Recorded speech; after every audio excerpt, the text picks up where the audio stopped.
बेर भाजी आंवले उठो देव सांवले। देव उठनी 11। आज हम आपको बताने जा रहे हैं देव उठनी 11 का महत्व क्या है, उसकी महिमा क्या है और कब है।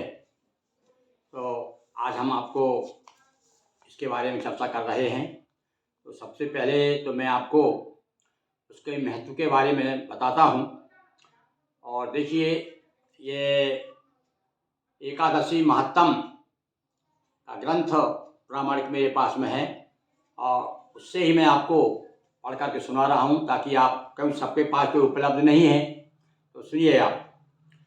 ब्रह्मा जी बोले, हे मुनि सत्तम, पापों को दूर करने वाली, पुण्यों को बढ़ाने वाली, बुद्धिमानों को मोक्ष देने वाली रोधिनी एकादशी, जिसे हम देव उठनी 11 या देव उत्थान एकादशी कहते हैं, और इसका नाम प्रबोधिनी एकादशी भी है। प्रबोधिनी यानी भगवान विष्णु का जागृति काल है। कहते हैं योग और निद्रा में 4 महीने तक भगवान विष्णु शयन करते हैं और आज के दिन वो उठते हैं। आज के दिन का विशेष महत्व यह भी है कि आज के दिन से ही तुलसी का विवाह प्रारंभ हो जाता है। तो एकादशी से लेकर पूर्णिमा तक लोग बड़े उत्साह के साथ में अपने कहने रुचि के अनुसार शालिग्राम जी के साथ में तुलसी का विवाह करते हैं, जिसका भी स्कंद पुराण में भी बड़ा महत्व बताया है। तो ये मैं आपको ये महात्म सुना रहा हूँ। तो ब्रह्मा जी कह रहे हैं मुनियों से, हे विप्रेंद्र, भागीरथी गंगा पृथ्वी पर तभी तक गरजती है जब तक पापों का नाश करने वाली कार्तिक में प्रबोधिनी एकादशी नहीं आती। देखिए आप, यानी गंगा जी से भी अधिक महत्व बता दिया है। गंगा जी भी गरजती है, तो किसके बल पे गरजती है? एकादशी के। और तीर्थ, समुद्र, सरोवर तभी तक गरजते हैं जब तक कार्तिक की प्रबोधिनी एकादशी नहीं आती।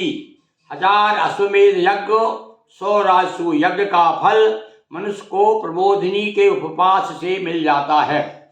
देखिए कितना बड़ा महत्व बताया गया है प्रबोधिनी एकादशी का, कि तीर्थ, समुद्र, सरोवर अभी तक गरजते हैं जब तक कार्तिक की प्रबोधिनी एकादशी नहीं आती। 1000 अश्वमेध यज्ञ और 100 राजसूय यज्ञ का फल मनुष्य को प्रबोधिनी के उपवास से मिल जाता है। एक बार भोजन से, नक्त भोजन से और उपवास से क्या पुण्य होता है, और मुझसे कहिए। तो ब्रह्मा जी समझाते हैं कि एक बार भोजन से एक जन्म का पाप। कुछ लोग एक बार का भोजन करते हैं, सायंकाल भोजन करने से 2 जन्मों के पाप, उपवास से 7 जन्म के पापों का नाश होता है। यानी पूरा उपवास करने से उसका बड़ा महत्व बताया है। हे पुत्रो, सुमेरु और मंदराचल पर्वत के समान पापों को भी एकादशी भस्म कर देती है। हजारों पूर्व जन्मों के किए हुए दुष्कर्मों को जागरण करने से रुई के ढेर की तरह प्रबोधिनी एकादशी जला देती है। यानी एकादशी पर ये उपवास और जागरण का बड़ा महत्व बताया है।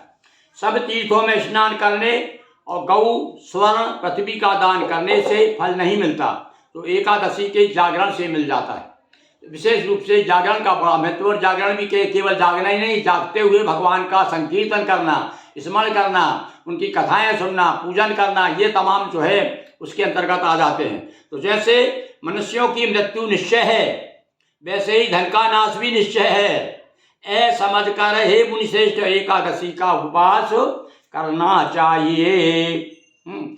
तो इस प्रकार से ऐसा बताया गया है कि भोग और मोक्ष मिलता है इसके करने से। एकादशी विष्णु को बहुत प्यारी है। भगवान विष्णु को यह एकादशी, क्योंकि इस दिन वो जागृत होते हैं, इसलिए बहुत प्रिय है। धर्म के सार को देने वाली, इसका एक बार व्रत करने से मोक्ष का भागी हो जाता है। देखिए, अधिक ना कर सके तो एक बार तो जरूरी करिए अपने जीवन में। आप यहाँ तक बताते एक बार ही करने से, जो मनुष्य एकादशी का व्रत करके भक्ति से भगवान का पूजन करते हैं, उसके 100 जन्मों के पाप दूर हो जाते हैं। तो यह इस दिन जो विशेष रूप से भगवान विष्णु की पूजन का बड़ा महत्व अवश्य में बताया गया है। पवित्र एकादशी धन धान को देने वाली, सब पापों को दूर करने वाली है। भक्ति पूर्वक इसका व्रत करने से कोई भी वस्तु दुर्लभ नहीं है, जो चाहो सो पाओ। सूर्य चंद्र के ग्रहण में स्नान दान से जो फल प्राप्त मिलता है, उससे 1000 गुना फल एकादशी के व्रत से मिलता है।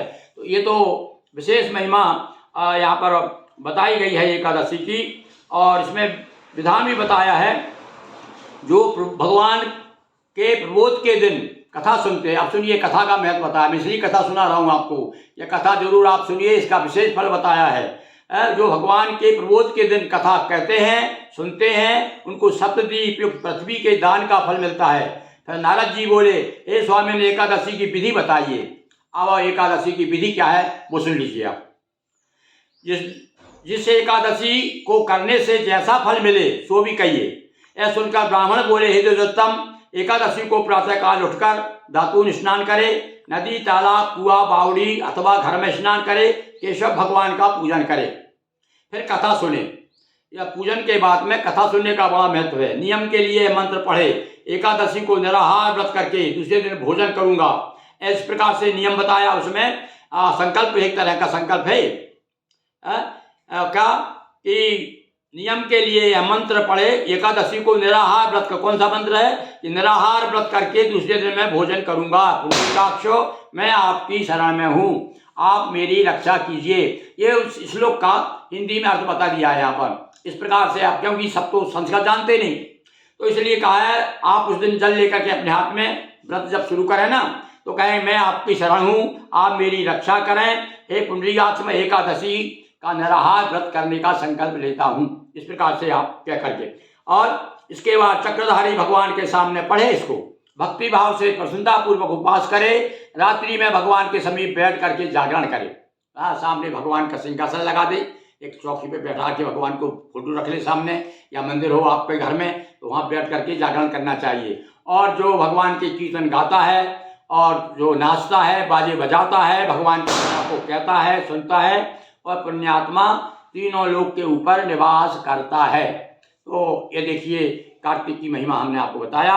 और अब इसको कब है ये, अभी आगामी प्रबोधिनी एकादशी 23 नवंबर को है।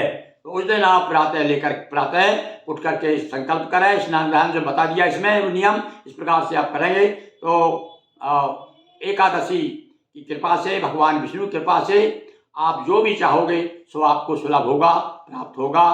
बोलिए मेरे साथ एक बार, बोलिए श्री हरि विष्णु भगवान की जय, तुलसी मैया की जय। इस बार तुलसी, मैंने बताया तुलसी विवाह का भी बड़ा महत्व है। इसका एक अलग से मैंने तुलसी की कथा का अलग से वीडियो बनाया है, तो वो तुलसी विवाह की कथा भी मैंने उसमें दी है, वो आप जरूर देखें। धन्यवाद।